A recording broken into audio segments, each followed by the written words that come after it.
sa kanilang minamahal na patrona, Santa Maria Magdalena. Maaaring may nauna pang simbahan o bisita, subalit nasasaad sa mga talaan ng mga paring Fransiskano na namamahala sa parokya na ang mga kasalukuyang simbahan na bato ay sinimulang itinayo-tayo noong 1829 at natapos naman noong taong 1854. Ang parokya din ay patunay sa magandang ugnayan ng mga Dominikano at Fransiskano, sapagkat bagaman ang patrona ay si Santa Maria Magdalena at ang segunda patron ay San Vicente, ay karaniwang kinikilalang patron ng mga Dominikano. Ang pangangalaga ng nasabing parokya ay nasa kamay naman ng mga Fransiskano. Santa Maria Magdalena ng bayan ng Magdalena, Laguna, ipanalangin.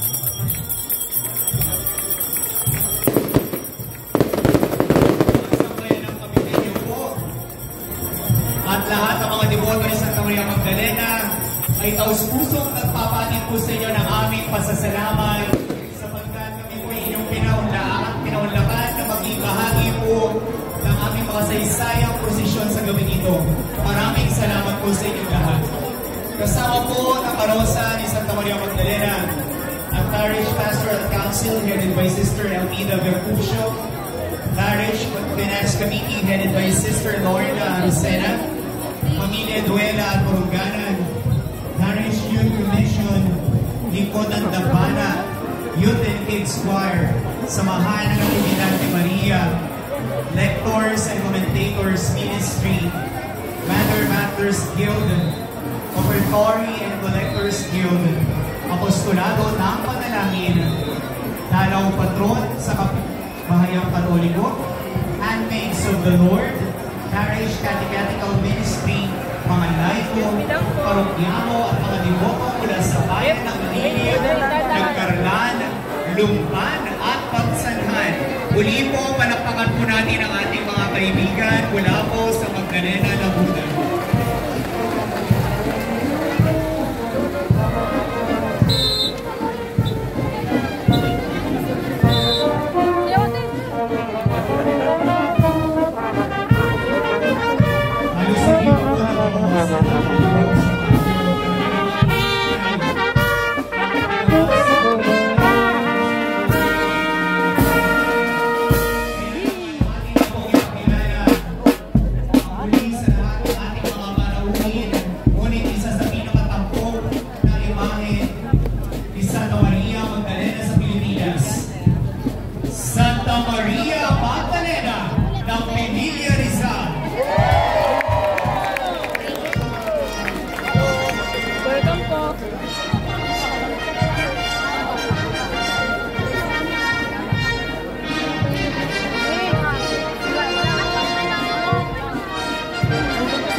Noong 1583, ang simbahan ng Piliya ni Yari sa Kawayan, Bogol at Iba sa ilalim ng patronas sa Santa Maria Magdalena sa pamamahala ng dalawang praileng Fransiskano na sina Padre Diego de Oropesa at Padre Juan de Palesencia.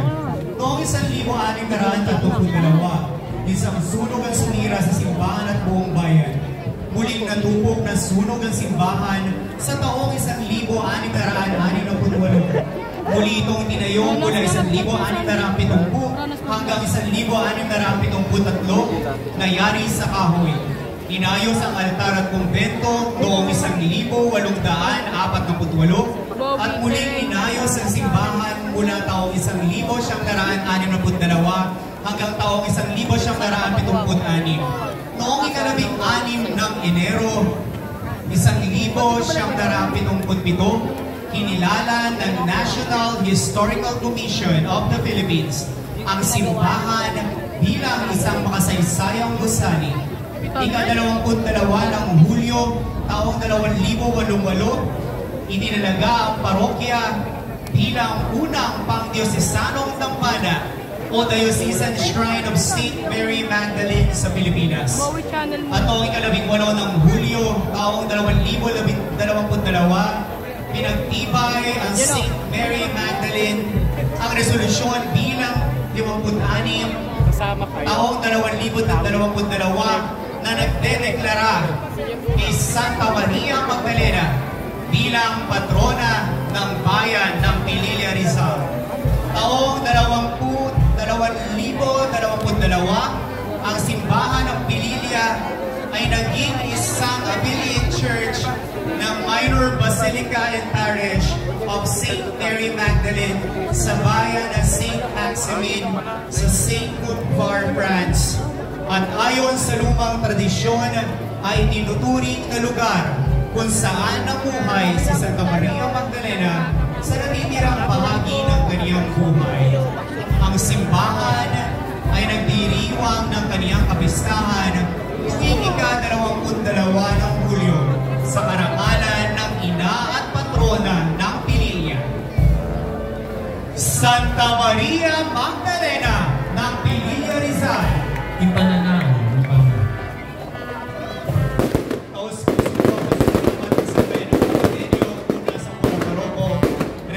Padre Luisito S. Atanasio, kasama mga deboto mula sa Pililla Rizal.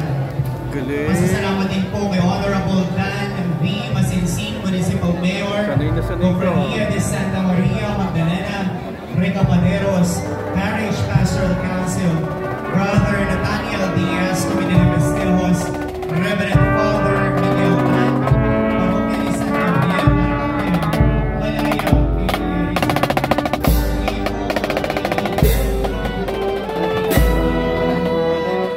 isang malakas na panawagan po ng pasasalamat sa ating mga kaibigan na nagpaunlak po na magdala ng kanilang mga limahin ng kanilang mga patron sa bawat dambana at bayan kung saan tinatangkilik bilang patrona si Santa Maria Magdalena.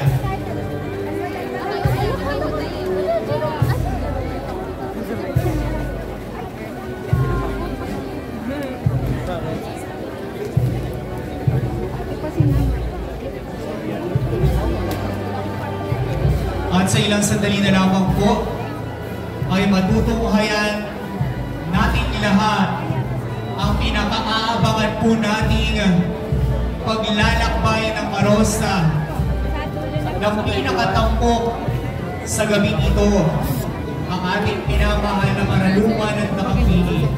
Kaya naman amin pong inaanyayahan ang lahat ng mga debotong naririto ngayon sa loob ng ating patio. At sama-sama po natin siyang aabangan sa kaniyang paglahok sa maringal na prosesyon ito para sa kaniyang karangalan.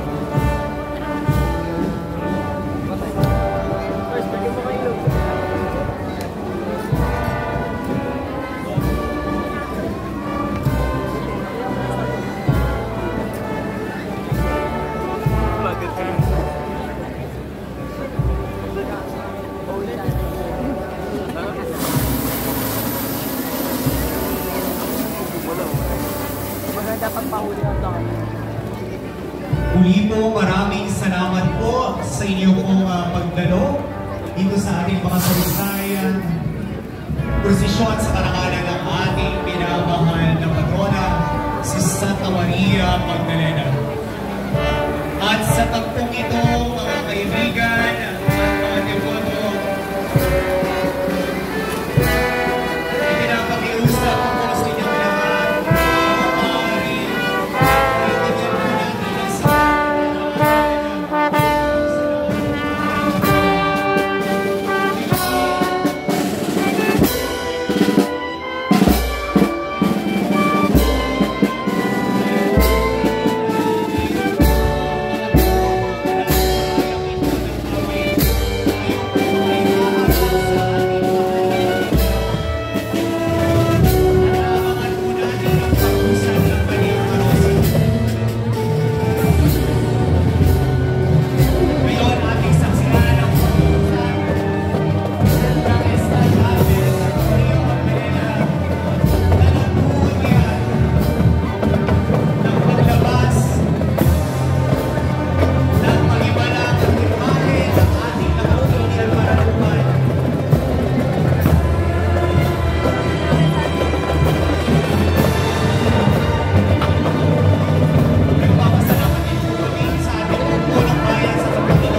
Ang